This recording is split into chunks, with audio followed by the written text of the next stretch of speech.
아멘. 정말 귀한 찬양입니다.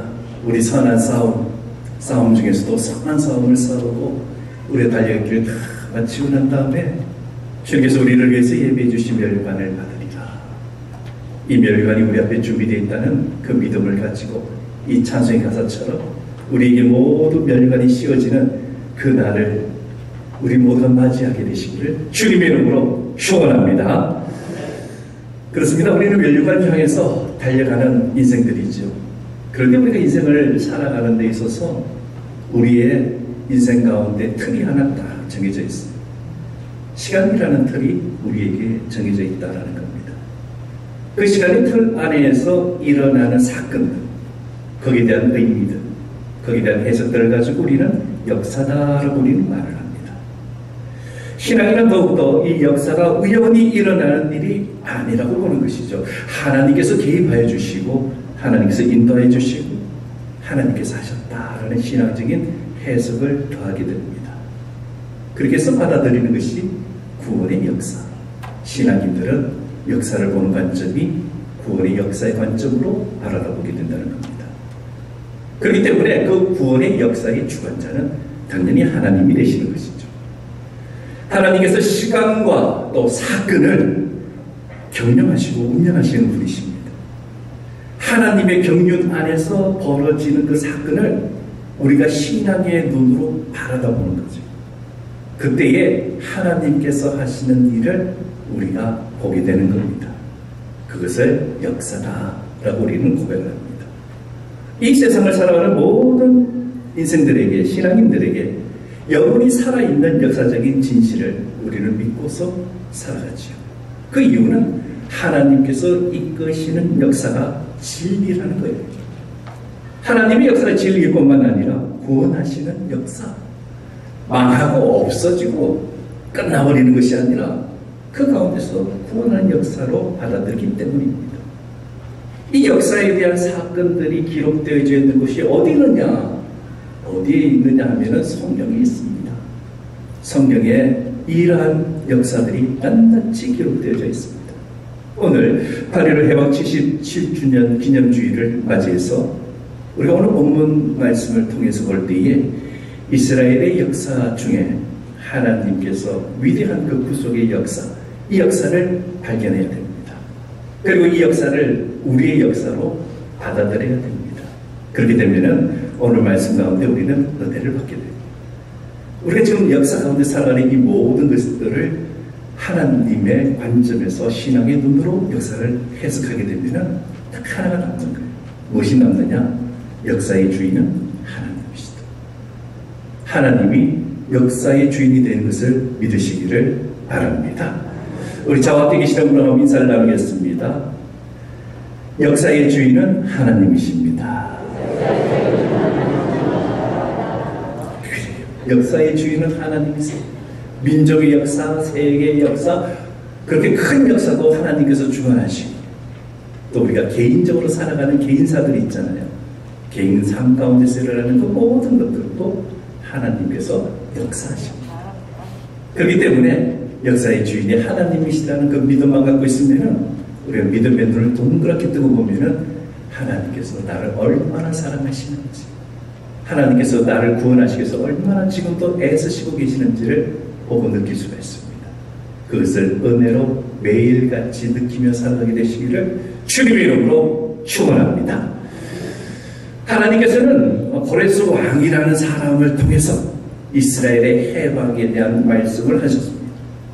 이 예언의 말씀이 기록되어져 있는 것이 이사야 선지자, 우리가 보고 있는 이사야 선지자, 오늘 본문이 나오는 말씀입니다.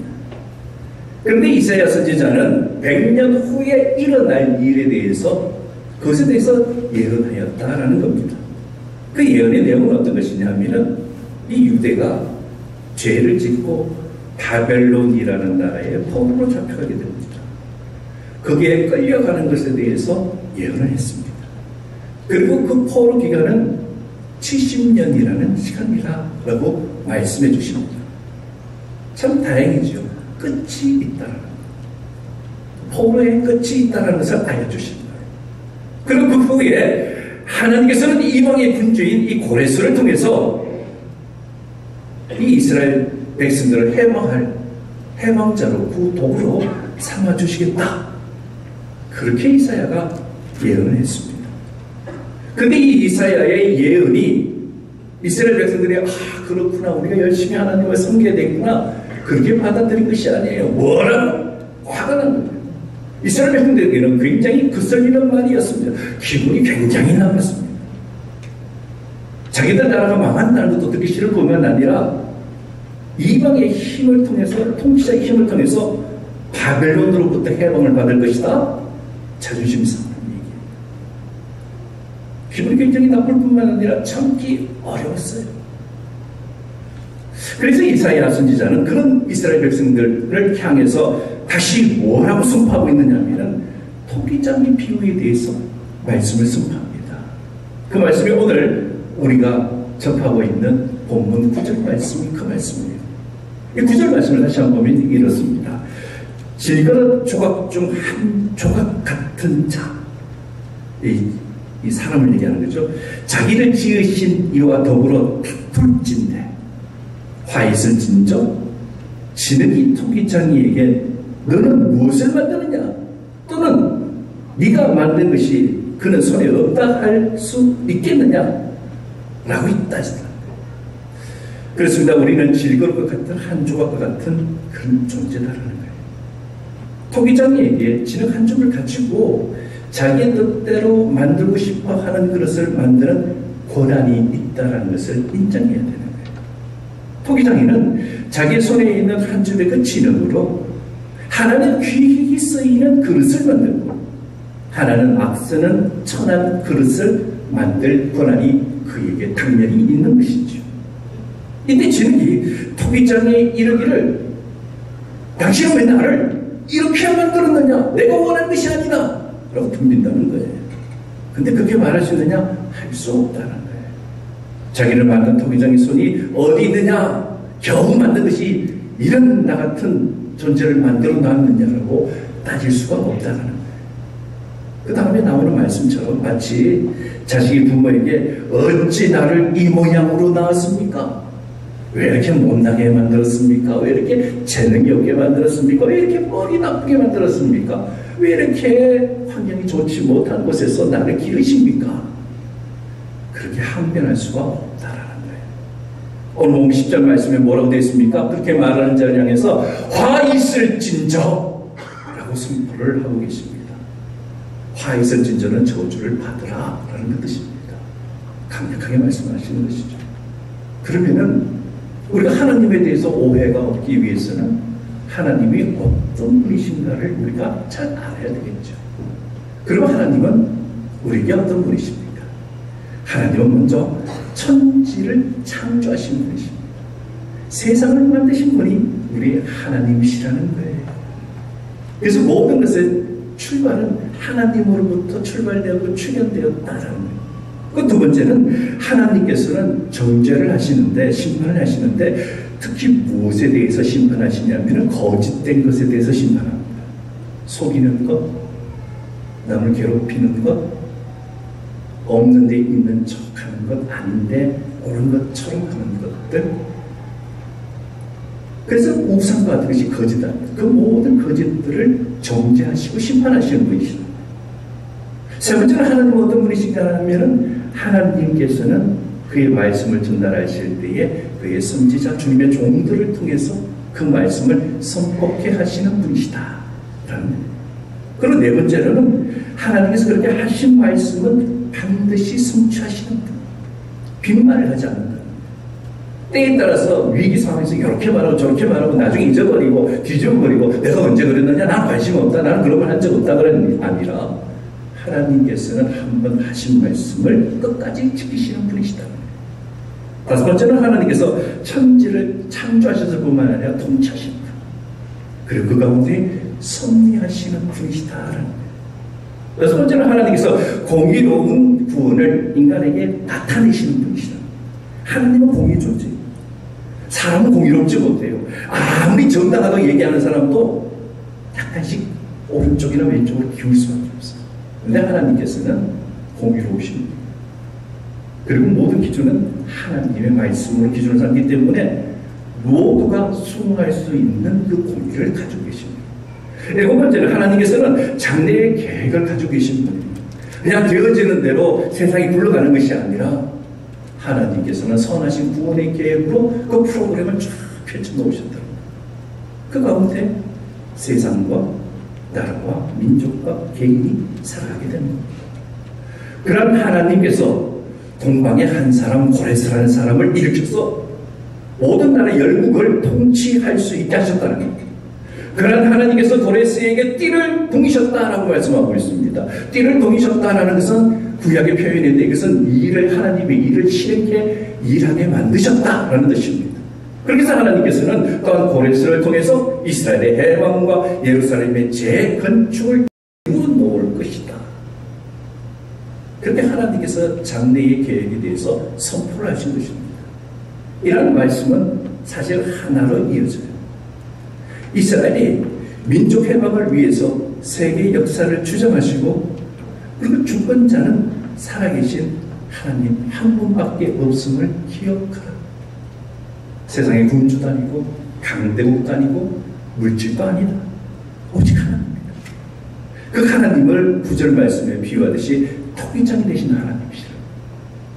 세상을 가장 조화롭게 가장 의미를 부여하면서 하나님의 뜻대로 창조하신 분, 토기장인 하나님께서 역사의 영원한 주권자 되심을 믿어야 될 줄로 믿습니다.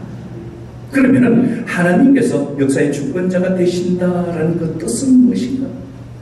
세계의 역사는 결코 우연의 반복이거나 무한 의미를 가지고 있는 의미의 반복도 아닙니다. 또한 진화론적인 어떠한 결과물의 역사가 아니라는 거예요. 세계 역사는 하나님께서 예정하시고 목적하시고 계획하시는 그 모든 것에 드러나 있는 것입니다. 창조주 하나님께서는 시간도 공간도 존재하는 모든 피조물을 창조하신 분이십니다. 그리고 하나님의 뜻대로 또한 인격적으로 역사하시는 분입니다.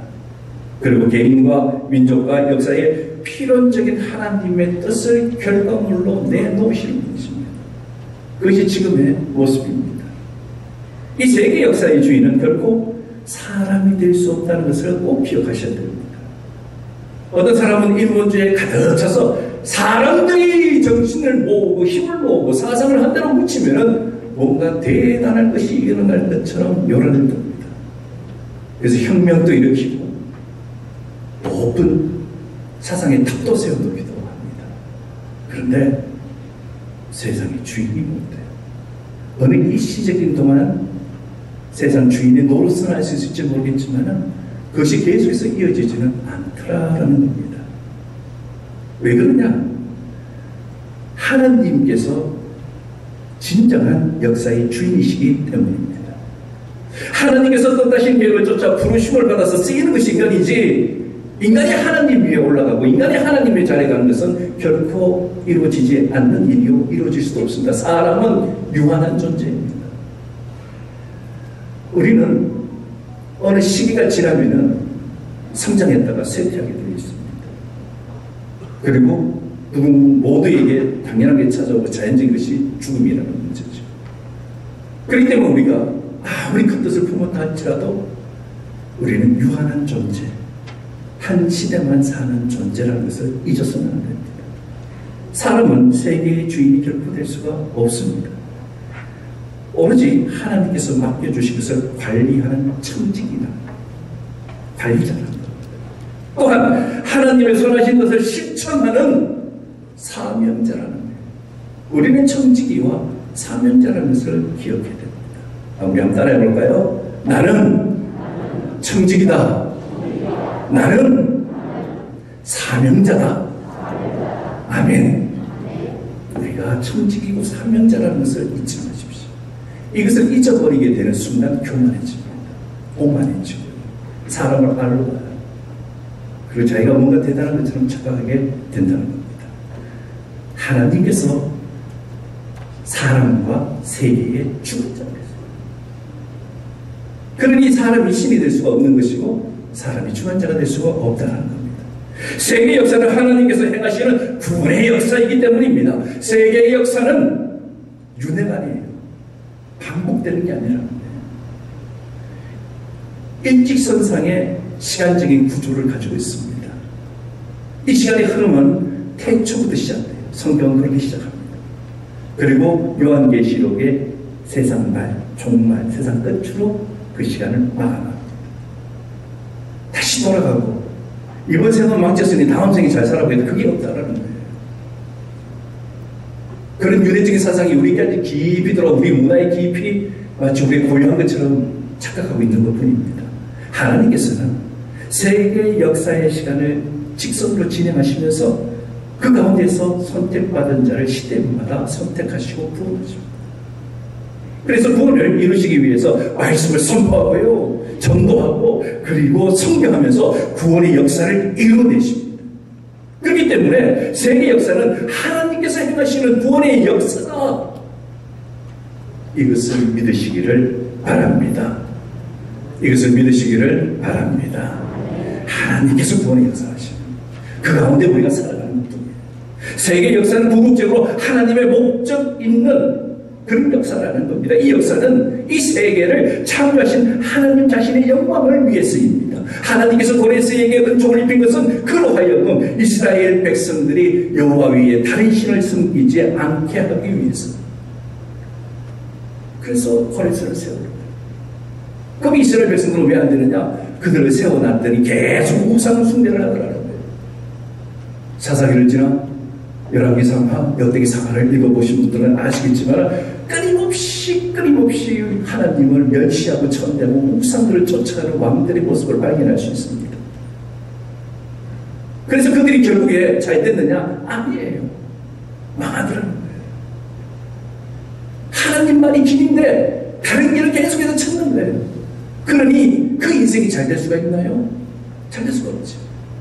잘 되기를 바라는 마음이 있는데 예배도 드리지 않고 말씀도 듣지 않고 기도도 하지 않고 찬양도 하지 않는데 어떻게 하나님의 뜻을 알고 하나님의 은혜를 받을 수가 있습니까? 그래서 하나님께서는 이 목이 곧은 이스라엘 백성들 그들을 위해서 고레스라는 왕을 세우고 하나님께 다시 돌아오게 하는 복 주시기 위해서 은혜 주시기 위해서. 그래서 하나님께서 원하시는 바대로 작정을 하게 되시면은 하룻밤 사이에도 세계의 판도가 바뀌게 됩니다. 이렇게 1차 세계대전이 끝났고 2차 세계대전이 끝났던 것은 하룻밤 사이였어요. 하나님께서는 역사의 주관자이심을 우리가 다 믿게 되시고 나의 역사도 주관하시는 분이시라는 것을 믿으시기를 주님의 이름으로 축원합니다. 이렇게 역사의 주관자이신 하나님께서 우리 민족의 역사도 당연히 마땅히 주관하십니다. 이제 2022년 8월 15일 광복절이 내일, 오늘이 14일이고 내일이 15일이잖아요. 이 땅에 우리 백성들이 숨쉬고 살아가는 날 동안은 이 8.15라는 감격과 기쁨은 계속해서 이어져야 합니다. 그 이유는 우리 민족이 36년 동안 일본 제국주의의 식민지 통치 아래에서 고통스럽게 살다가 해방을 받은 날이 바로 광복절이기 때문입니다. 금년은 이 감격이 있은 후에 77년이 되는 해예요. 굉장히 오래됐죠. 77년. 만약 그 식민지 통치, 일제의 식민지 통치가 만약에 지금까지 계속되었다면 어떻게 됐을까요? 한번 가정해보세요. 한번 상상을 해보세요. 그러면 어떻게 우리가 지금 살아가고 있을까? 계속해서 일본이 지배한다면 우리의 말은 모두가 일본말을 쓰겠죠. 그래서 언어가 일본말이 되는 거예요. 다 우리 만나면은 곤방마 뭐 이렇게 인사를 하겠죠. 그렇게 되는데 언어라는 것은 생각을 지배해요. 그렇게 되면은 우리 일본식으로 생각하고 일본식으로 모든 것을 받아들일 거예요. 문화를 보면은 우리 한국 문화를 말살되겠죠. 우리가 어떤 민족인지 모를 거예요. 일본이 일제 36년 막바지에는 민족의 문화를 말살하기 위해서 그들이 얼마나 지독하게 애를 쓰는지 알잖아요. 그렇기 때문에 우리 모두가 어떤 문화를 가지고 있는지 모르고 일본의 문화가 최고인 줄 알아요. 지금 일본 사람처럼. 전부도 그렇겠죠. 신사 참배를 하고 세상에 잡신한 잡신을 다 끌어모아서 합장하면서 거기에 절을 하면서 지내겠죠. 또 우리가 보는 역사 지금 어떻겠습니까? 일본이 주장하는 대로 독도는 처음부터 일본 땅이었다. 그렇게 우리는 배웠을 거고 당연히 그렇게 생각할 겁니다. 지금 일본의 젊은 세대들이 그렇게 생각하듯이 우리 전통은 온통 일본식으로 해석되어질 수밖에 없어서 그렇습니다. 얼마나 끔찍합니까? 얼마나 생각만 해도 치가 뚫립니다. 그런데 너무나 감사하게도 하나님께서는 우리를 그렇게 내버려 두지 아니하셨다는 거예요. 영원히 우리 민족을 지배할 것 같았습니다. 우리를 얼마나 괴롭히고 얼마나 많은 사람들을 잡아가고 고문하고 교회를 파괴하고 교회 지도자들을 끌고 가고 생체신용으로 사용하고 죽이고 불지르고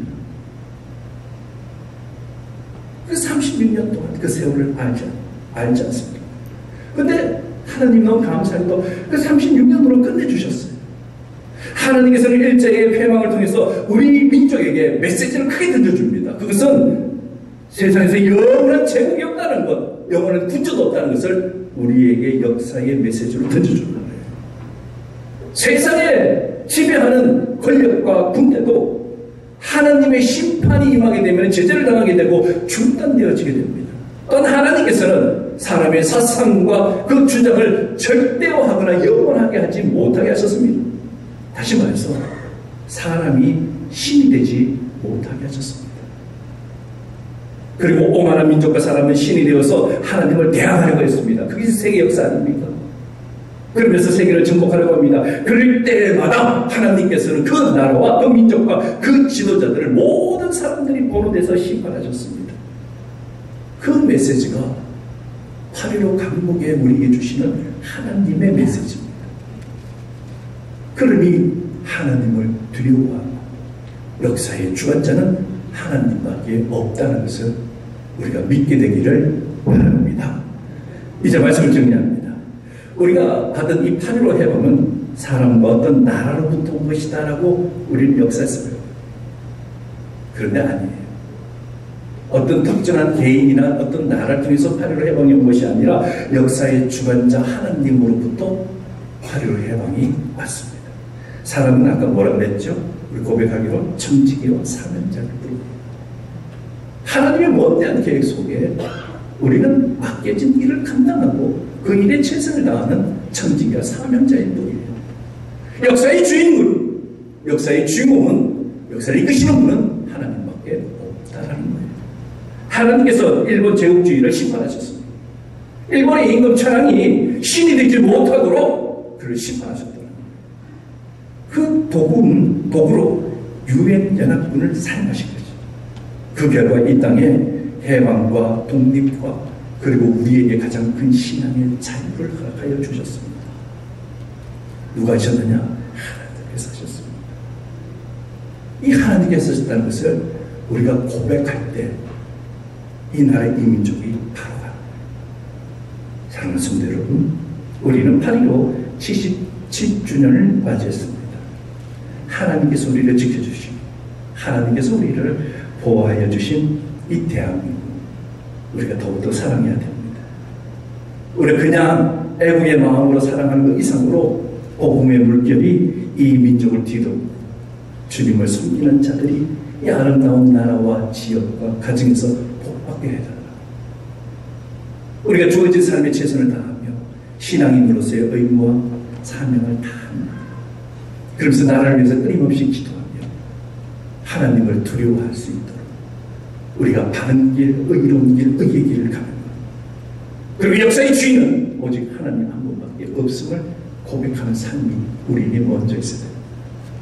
그러면 하나님께서 우리 가정에도 복을 주시고 우리 춘향교회도 복을 주시고 이 춘향지역에도 복을 주시고 경북 지역뿐만 아니라 이 대한민국이 하나님의 복으로 넘쳐나는 복음의 복된 이 대한민국이 되기를 위해 우리가 늘 기도하고 늘 관심을 가지며 주님 앞에 모든 걸 맡기게 되시기를 주님의 이름으로 축원합니다. 기도드리겠습니다. 우리